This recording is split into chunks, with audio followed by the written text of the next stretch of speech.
הגברת חנה שרפשטיין נזכרת באחת היחידויות הפרטיות הראשונות שלה כאישה צעירה בשנות ה-20 המוקדמות שלה. I really enjoyed going in for every yechidus that I had with him. It was a very special experience to have a private audience and be able to really relate to the Rebbe, and he was extremely easy to relate to. It was always a very pleasant, very warm, comforting experience, and you always left feeling on a high. Well, one of the times that I came in, maybe it was the second or third time, I really don't remember, the Rebbe started asking me about shidduchim, and I was dating. So I just answered, yes, I've been meeting people. And then he asked me about a specific bocher, and I had met that bocher, and I'm thinking to myself, oh, that's interesting that he should ask about somebody that I had met. And I said, yes, I met him. Very fine bocher, very nice bocher, but it's not for me. So then the Rebbe smiled and he said, all right. And then he asked about a second bocher, and I had seen that one also. And I'm thinking to myself, what's interesting that he should think of two people that I had gone out with. And again, this same thing. Yes, he was very, very nice, but he's not really for me.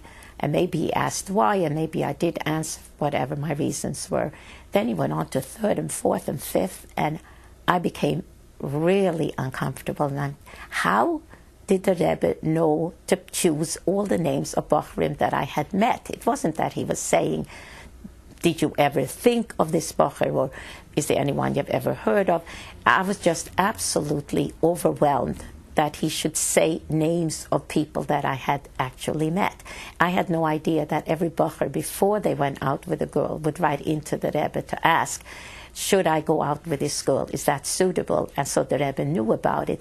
But even to think of that, he was a very busy man. He was a world leader at the time. To keep track of which person had been dating whom, it's kind of mind-boggling. It's really mind-boggling.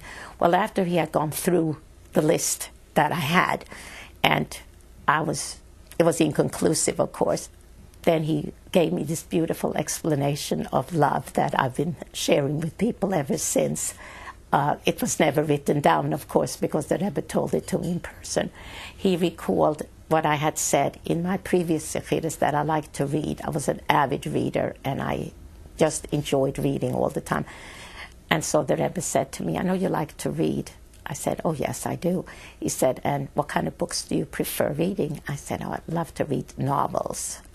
The Rebbe said, well, novels are in the category of fiction, and fiction is not real. Fiction is make-believe. So whatever you read in a novel is just make-believe. It's not what happens in real life. It's not like two people meet and there's this big, blinding storm of passion. That's not what real love or real life is all about. It says two people meet and there can be a thread of understanding, and it's like a tiny, tiny little flame.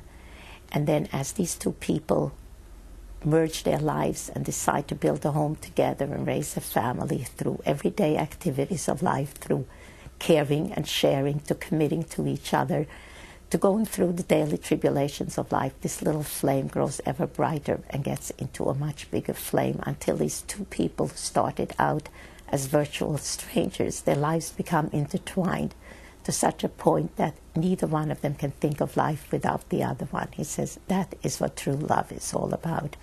It's the small acts that you do on a daily basis that make you become, instead of you and I, it becomes us.